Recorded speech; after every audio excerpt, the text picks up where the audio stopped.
ఓం శ్రీ మాత్రే నమః. ఛానల్లోకి స్వాగతం అండి.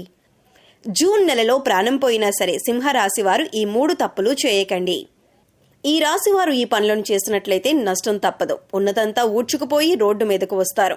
అయితే ఈ నెలలో ఈ రాశివారు ఎటువంటి ఫలితాలను పొందబోతున్నారు? ఈ నెలలో ఈ రాశివారు చేయకూడని 3 తప్పులేమిటి? అలాగే ఈ సమయంలో మరింత అభ్యున్నతిని పొందటం కోసం మీరు చేయవలసిన దేవతారాధనతో పాటుగా పాటించవలసిన పరిహారాలను గురించి ఈ వీడియోలో వివరంగా తెలుసుకుందాం. కానీ అంతకంటే ముందుగా మీరు కనుక మన ఛానల్ని ఇప్పటివరకు సబ్స్క్రైబ్ చేసుకోకపోయినట్లయితే సబ్స్క్రైబ్ చేసుకొని పక్కనే ఉన్న బెల్ ఐకాన్ నొక్కి ఆల్ సెలెక్ట్ చేసుకుంటే ఇలాంటి వీడియోస్ అప్లోడ్ చేయగానే ముందుగా మీకు నోటిఫికేషన్ వస్తుంది. ఈ రాశి వారికి చదువు పట్ల ఆసక్తి ఎక్కువగా ఉంటుంది. మంచి పనులను చేస్తారు. సొంతంగా డబ్బు సంపాదించి ఖర్చు చేయాలనుకుంటారు. ఎట్టి పరిస్థితుల్లోనూ ఇతరుల డబ్బులు ఖర్చు చేయటానికి ఇష్టపడరు. ఎటువంటి పరిస్థితుల్లోనైనా సరే నవ్వుతూ ఉంటారు. పరిస్థితులను తమకు అనుగుణంగా మార్చుకునే సామర్థ్యం వీరిలో ఉంటుంది. వీరు సాధారణంగా ఎవరి జోలికి వెళ్లరు. ఎవరైనా వీళ్ల జోలికి వస్తే మాత్రం వదలరు. బ్రాడ్ మైండ్ కలిగి ఉంటారు. వీరికి కాస్త బద్ధకం ఎక్కువగా ఉంటుంది. మీరు ఇష్టం ఉంటే మాట్లాడతారు, ఇష్టం లేకపోతే అక్కడితో కట్ చేస్తారు. కానీ మనసులో ఒకటి బయటకు ఒకటి పెట్టుకొని మాట్లాడరు.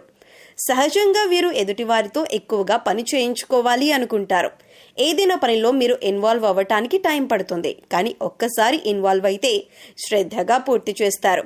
వీరికి ఆధ్యాత్మిక భావాలు అధికంగా ఉంటాయి. కానీ ప్రత్యేకించి ఆధ్యాత్మిక నియమాలను పాటించాలి అనే ఆలోచన వీరికి ఉండదు. ఏదైనా కార్యసాధన మీద దృష్టి బాగా పెడతారు. సందర్భాన్ని బట్టి చిన్న చిన్న అబద్ధాలు కూడా ఆడతారు. ఈ రాశివారు మతం, దైవం, ఆధ్యాత్మికత మీద ఆసక్తి ఎక్కువగా ఉంటుంది. ఆధ్యాత్మిక కార్యక్రమాల్లో ఎక్కువగా పాల్గొంటారు. వీరికి పరిస్థితులు అనుకూలించినట్లయితే తప్పకుండా ఎదుటి వారికి సహాయం చేస్తారు. అయితే వీరు ఈ నెలలో ఎటువంటి ఫలితాలను పొందుతారు అనే విషయాన్ని గురించి చూసుకున్నట్లయితే వృత్తి వ్యాపారాల్లో మంచి ఫలితాలను పొందుతారు. ముఖ్యంగా వీరు ఎప్పటి నుంచో వ్యాపారాన్ని అభివృద్ధి చేయాలి, విస్తరించాలని ఆలోచన చేస్తున్నట్లయితే కనుక ఈ సమయంలో వ్యాపారం విస్తరించే అవకాశాలు ఎక్కువగా కనిపిస్తున్నాయి. కానీ వ్యాపారాన్ని అభివృద్ధి చేసేటప్పుడు ఒక ప్రణాళిక వేసుకొని దాని ప్రకారం చేయటం వలన మంచి ఫలితాలను పొందుతారు. భాగస్వామ్య వ్యాపారం చేయాలనుకునేవారు ఈ సమయంలో జాగ్రత్తగా ఉండాలి. ఆర్థిక లావాదేవీల విషయంలో ఎప్పటికప్పుడు జాగ్రత్తలు తీసుకోవాలి. చదువు పూర్తయి ఉద్యోగం కోసం ఎదురు చూస్తున్న వారికి కూడా ఈ సమయం అనుకూలంగా ఉంటుంది. మంచి ఉద్యోగాన్ని పొందుతారు. ఇప్పటికే ఉద్యోగం చేస్తున్న వారు ఉద్యోగంలో ప్రమోషన్ కోసం వెయిట్ చేస్తున్నట్లయితే కనుక ఈ సమయంలో ఖచ్చితంగా ప్రమోషన్ అయితే పొందుతారు. కానీ మీకు ఇచ్చిన పనిని సకాలంలో పూర్తి చేయటం మంచిదే. సహోద్యోగుల సహకారాన్ని పొందుతారు. ఏదైనా నూతన ప్రాజెక్టు ప్రారంభించాలి అనుకుంటున్నట్లయితే కనుక ఈ సమయంలో ఆ ప్రాజెక్టును ఇన్ టైంలో కంప్లీట్ చేస్తారు. దీనివలన పై అధికారుల నుంచి మంచి ప్రశంసలను పొందుతారు. ఆర్థికంగా అనుకూలంగా ఉంటుంది. గతంలో బ్యాంక్ లోన్ల కోసం ప్రయత్నించినట్లయితే అటువంటివి కాస్త ఆలస్యంగా వచ్చే అవకాశం ఉంటుంది. మీ శ్రమకు తగిన విధంగా ఆదాయం వస్తుంది. అదేవిధంగా ఖర్చులు కూడా అధికంగానే ఉంటాయి. డబ్బులు లేవు అని అనకుండా డబ్బు ఎప్పుడూ మీ చేతిలో ఉంటుంది. ఆత్మవిశ్వాసంతో పనులన్నీ పూర్తి చేస్తారు. మంచి లాభాలను పొందుతారు. తెలిసిన వారే కదా అని గుడ్డిగా నమ్మి అప్పివ్వటం, ఇటువంటి సందర్భాల్లో డబ్బు నష్టపోయే అవకాశం ఉంది. కనుక డబ్బు విషయంలో జాగ్రత్తగా ఉండటం మంచిదే. సరైన విధంగా డబ్బును పొదుపు చేసుకోవటం వల్ల స్థిరాస్తులను కొనుగోలు చేసే అవకాశాలు వస్తాయి. కుటుంబ సౌఖ్యం లభిస్తుంది. కుటుంబంలో స్నేహపూర్వక వాతావరణం ఏర్పడుతుంది. సంఘంలో గౌరవ మర్యాదలు పొందుతారు. శుభ కార్యక్రమాలు నిర్వహించడానికి చేసే ప్రయత్నాలన్నీ దిగ్విజయంగా పూర్తవుతాయి. కుటుంబ సభ్యులతో కానీ, మీ జీవిత భాగస్వామితో కానీ, మీ చుట్టుపక్కల వారితో ఏవైనా విభేదాలు ఉన్నట్లయితే ఈ సమయంలో అవి పూర్తిగా తొలగిపోతాయి. అందరితో కలిసి ఆనందంగా ఉండగలుగుతారు. ఈ రాశివారు కొత్తగా ఏదైనా వ్యాపారాన్ని మొదలు పెట్టాలనుకుంటే ఈ సమయంలో మొదలు పెట్టడం వలన అధిక లాభాన్ని పొందుతారు. ఆ వ్యాపారం ఖచ్చితంగా సక్సెస్ అవుతుందని చెప్పొచ్చు. ఈ రాశి వారికి ఈ సమయాన్ని అదృష్ట సమయంగా చెప్పొచ్చు. ఎందుకంటే ఈ సమయంలో వీరు చేసే ప్రతి పనిలోనూ విజయం కానీ అపజయం అనేది ఉండదు. ఈ రాశి వారికి కెరియర్ పరంగా కొత్త కొత్త అవకాశాలనేవి రాబోతున్నాయి. విద్యార్థులు ఈ సమయంలో అనుకూలమైన ఫలితాలు పొందుతారు. ఇతర వ్యవహారాలపై దృష్టి పెట్టకుండా చదువు పట్ల ఏకాగ్రతను కలిగి ఉండటం వలన అనుకున్న ఫలితాలను పొందుతారు. దీని వలన సమాజంలో మంచి గుర్తింపు, గౌరవం కలుగుతుంది. ఈ సమయంలో స్కాలర్షిప్లు పొందే అవకాశాలు కూడా కనిపిస్తున్నాయి. విదేశాలకు వెళ్ళాలి అని ప్రయత్నం చేసేవారు ఈ సమయంలో ప్రయత్నాలు గట్టిగా చేయవలసి ఉంటుంది. చిన్ననాటి స్నేహితులతో కలిసి విహారయాత్రలు చేసే అవకాశాలు కనిపిస్తున్నాయి. ఈ సమయంలో వీరికి మోకాళ్ళ నొప్పులు అధికంగా ఉంటాయి. చర్మ వ్యాధులు, గుండెకు సంబంధించిన వ్యాధులు, రక్తపోటు, థైరాయిడ్, కాళ్లవాపులు వంటి అనారోగ్య సమస్యలు ఇబ్బంది పడతాయి.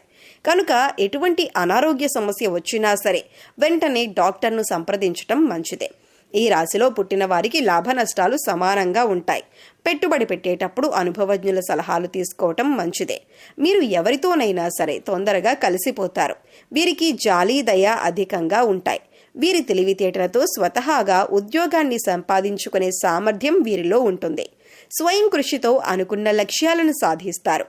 ఈ రాశి వారికి స్నేహం, ప్రేమ, పెళ్లి లాంటి అంశాలు మిథున రాశి వారితో, సింహరాశి వారితో, కన్యా రాశి వారితో, ధనస్సు రాశి వారితో, మీన రాశి వారితో, వృషభ రాశి వారితో అనుకూలంగా ఉంటుంది. మీరు ఈ సమయంలో చేయకూడని 3 తప్పులు ఏమిటి అనే విషయాన్ని చూసుకున్నట్లయితే మీరు మొండితనాన్ని తగ్గించుకోవాలి, లేదంటే లేనిపోని ఇబ్బందులను ఎదుర్కొంటారు. చాలా సందర్భాల్లో అందరికీ దూరంగా ఉంటారు. ఇది చాలా ప్రమాదం అన్న విషయాన్ని గుర్తుంచుకోవాలి. స్నేహితులు కానీ, పై అధికారులు కానీ, సహోద్యోగులు కానీ వచ్చినప్పుడు వారితో కలిసి మాట్లాడండి. పలకరించిన తర్వాత మీ పనుల్లో మీరు ఉండటం వలన ఎదుటివారు మళ్లీ తక్కువగా అంచనా వేసే అవకాశాలు కనిపిస్తున్నాయి. ఎవరైతే వీరికి స్థిరత్వం లేదు అని అనుకుంటారో అటువంటి వారికి సరైన సమాధానం చెప్పాలి. ఈ సమయంలో మరింత అభ్యున్నతిని పొందటం కోసం మీరు చేయవలసిన దేవతారాధన చూసుకున్నట్లయితే ప్రతిరోజు హనుమాన్ చాలీసా లేదా కాలభైరవ అష్టకాన్ని ఉదయాన్నే పఠించినట్లయితే మీకున్న సమస్యలన్నీ తొలగిపోతాయి. మీరు చేసే పనుల్లో ఎటువంటి ఆటంకాలు దరిచేరవు. బుధవారం రోజు గణపతి ఆలయంలో పంచవర్ణాలతో కూడిన ఒత్తులతో నెయ్యి దీపాలను వెలిగించినట్లయితే మీకున్న సమస్త దోషాలు నశించి మీరు జీవితంలో మంచి స్థాయిని చేరుకోవటానికి తగిన అవకాశాలను పొందుతారు. శుక్రవారం రోజు అమ్మవారి ఆలయంలో లక్ష్మీ చందనంతో అభిషేకం చేసి లక్ష్మీ ప్రమిదలలో దీపారాధన చేసినట్లయితే ఈ రాశివారు 1,00,000 రెట్లు ఉన్నతమైన ఫలితాలు పొందుతారు. మంచి ధనాదాయం మీకు సిద్ధిస్తుంది. శనివారం రోజు వెంకటేశ్వర స్వామి ఆలయాన్ని సందర్శించి స్వామివారికి తులసిమాలను సమర్పించటం వలన మీకు విశేషమైనటువంటి శుభ ఫలితాలు సిద్ధిస్తాయి. ఈ సమయంలో ఎదురయ్యే ప్రతికూల పరిస్థితులను అనుకూలమైన ఫలితాలుగా మార్చుకోవటం కోసం మీరు పాటించవలసిన పరిహారాలను చూసుకున్నట్లయితే గురు, రాహు, శని స్తోత్రాలు చదువుకోవటం వలన చాలా మంచి ఫలితాలను పొందుతారు. పడమరకు, ఉత్తరంకు మధ్యలో ఉన్న వాయవ్య మూలలో సంజీవని పర్వతం ఎత్తిన ఆంజనేయ స్వామి పటాన్ని ఉంచి పూజించినట్లయితే మీరు చేసే ప్రతి పని ఖచ్చితంగా ఎటువంటి ఆటంకాలు లేకుండా విజయవంతమవుతాయి. ఈ పరిహారం చేసిన తర్వాత మీరు చేసే పనులు వేగవంతంగా పూర్తవుతాయి. సోమవారం రోజు రావి చెట్టు చుట్టూ ప్రదక్షిణలు చేసి ఆవునేతితో దీపాన్ని వెలిగించినట్లయితే అనుకూలమైన ఫలితాలను పొందుతారు. అదేవిధంగా సోమవారం రోజు ఉపవాస నియమాలను పాటిస్తూ విష్ణు సహస్రనామాన్ని పారాయణం చేసినట్లయితే వీరి జీవితంలో విశేషమైన అదృష్టం వరిస్తుంది. సో చూశారు కదండి, జూన్ నెలలో సింహరాశి వారు ఎటువంటి ఫలితాలు పొందబోతున్నారు. ఈ నెలలో ఈ రాశివారు చేయకూడని 3 తప్పులేమిటి, అలాగే ఈ సమయంలో మరింత అభ్యున్నతిని పొందటం కోసం మీరు చేయవలసిన దేవతారాధనతో పాటుగా పాటించవలసిన పరిహారాలను గురించి ఈ వీడియోలో వివరంగా తెలుసుకున్నాం కదా. ఈ వీడియో మీకు నచ్చినట్లయితే లైక్ చేయండి. మీ ఫ్రెండ్స్ అండ్ ఫ్యామిలీ మెంబర్స్లో సింహరాశి వారు ఎవరైనా ఉంటే వారితో ఈ వీడియోని షేర్ చేసుకోండి. ఇప్పటి వరకు మీరు కనుక మన ఛానల్ని సబ్స్క్రైబ్ చేసుకోకపోయినట్లయితే సబ్స్క్రైబ్ చేసుకొని పక్కనే ఉన్న బెల్ ఐకాన్ నొక్కి ఆల్ సెలెక్ట్ చేసుకుంటే ఇలాంటి వీడియోస్ అప్లోడ్ చేయగానే ముందుగా మీకు నోటిఫికేషన్ వస్తుంది. మరో చక్కటి వీడియోతో మళ్ళీ కలుసుకుందామండి.